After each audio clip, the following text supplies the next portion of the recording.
le ani mena le tu wai le taimi sa ia so aina i se utama. Talo fai ai sa o i mai le fiolo. E wa anu la bana na tavale. Ole tu la tavale se inave ai se utama. Awatu le fale mai. Afai foi musu. Ona yo atu ni se fasi. Le mena le alo le ofisa le. Elo le ofisa le. Le me watu la me se utama.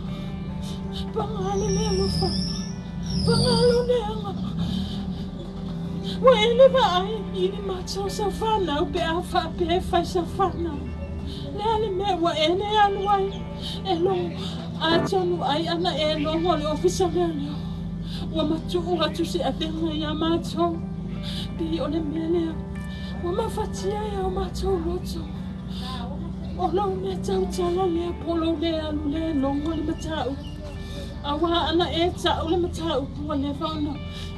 Ma ka yo macho ma fau. Wa le fauna ma yo ma o macho ma fatia nga o lo tau amoni.